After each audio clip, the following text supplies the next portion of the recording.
महाराष्ट्र शहर तथा ग्रामीण भागों में कोरोना वायरस महामारी एक बार फिर अपने चरम पर है। विदर्भ के कुछ ग्रामीण भागों में कोरोना वायरस संक्रमण के मामले पिछले कुछ दिनों से तेजी से बढ़ रहे हैं, जिसे देखते हुए आमदार गिरीश व्यास ने ग्रामीण क्षेत्रों में कोरोना के बढ़ते मामलों से निपटने के लिए तैयारी में अपना सहयोग प्रदान कर ग्रामीण भागों में अस्पतालों में लगने वाले उपकरण उपलब्ध कराने की ठानी है। लगने वाले सभी चिकित्सा उपकरण पर नियोजन किया जा रहा है। देखिए, ये जो लॉकडाउन है वो जनता के हित में है।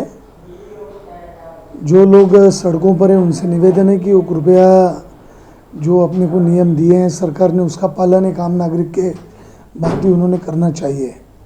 कहीं भी नियमों का उल्लंघन करना ये योग्य नहीं है, ये जनहित में है। इतना ही केवल मैं इस बारे में कह सकता हूँ।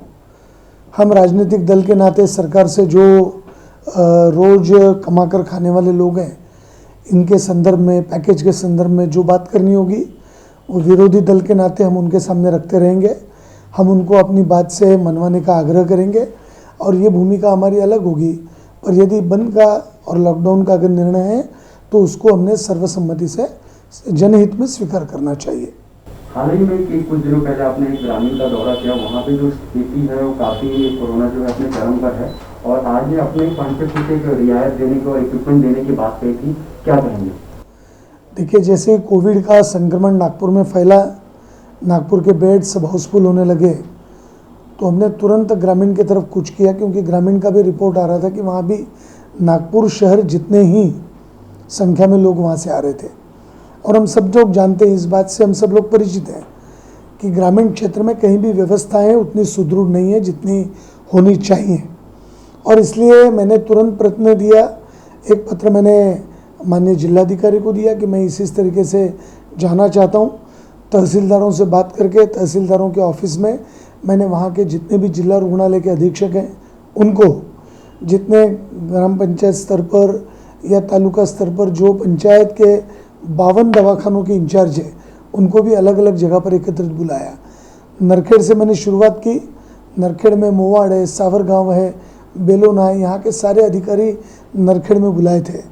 कलमेश्वर में, कलमेश्वर के आसपास के सारे हॉस्पिटल्स के लोग तहसीलदार के ऑफिस में आए थे। मैंने काटोल के अंदर भी इसी प्रकार से एक बैठक की। दूसरे दिन मैंने इस प्रकार से भिवापुर, उमरेड, कुही इस क्षेत्र में मैंने दौरा किया। यानी मैंने 4 विधानसभाएं इस संदर्भ में की और अंतिम दौरा मेरा रामटेक, पारशिवनी और देवलापार से लेकर तो कामठी शहर तक मैंने सब जानकारी लेने का प्रयास किया। और ये जब जानकारी मैंने ली उसमें मुझे ध्यान में आया कि काफ़ी अड़चने हैं, काफ़ी चीज़ें नहीं हैं। आशा वर्कर अड़चन में, उनके पास ऑक्सीमीटर नहीं है, प्रॉपर गन्स नहीं है, पीपीई किट नहीं है, ग्लव्स नहीं है, सैनिटाइज़र नहीं है।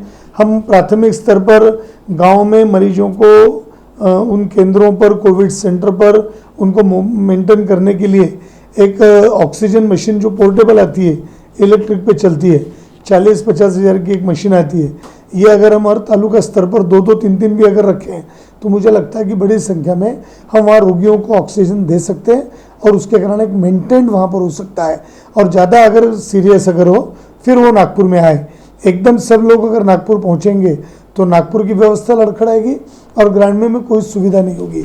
और इसलिए मैंने प्रस्ताव मंगाया तो मुझे तालुका हेल्थ ऑफिसर कलमेश्वर का प्रस्ताव आज ही मिला है। उन्होंने काफ़ी साहित्य मांगा है और जिसको तहसीलदार ने मुझे यहाँ पर प्रेषित किया, फॉरवर्ड किया है और मैं तुरंत आज इसके ऊपर पत्र लगा के मैं प्लानिंग को भेज रहा हूँ। सरकार ने निर्णय भी निकाला कि 30% कोविड पर खर्चा करो, पर ये 30% से भी अगर ज़्यादा लगता है तो मुझे लगता है कि हमने देना चाहिए, क्योंकि ग्रामीण की जनता को एक आध बार रास्ता नहीं मिला, नाली नहीं मिली, कोई व्यवस्था नहीं मिली तो चलती है, पर अगर उसको स्वास्थ्य की सुविधा मिलेगी तो उसका उपयोग उनके जीवन के लिए, रक्षा के लिए होगा।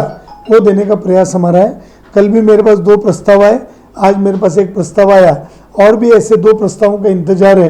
2 दिन लगातार छुट्टियां ही, कार्यालय बंद था, पर मेरा प्रयास है कि 1-2 दिन में इसको एक विशेष सैंक्शन करके, स्पेशल सैंक्शन कोविड के अंतर्गत करके माननीय जिलाधिकारी जी, माननीय सिविल सर्जन सर जो हैं, CS सर, इन्होंने इसको मंजूरी देनी चाहिए।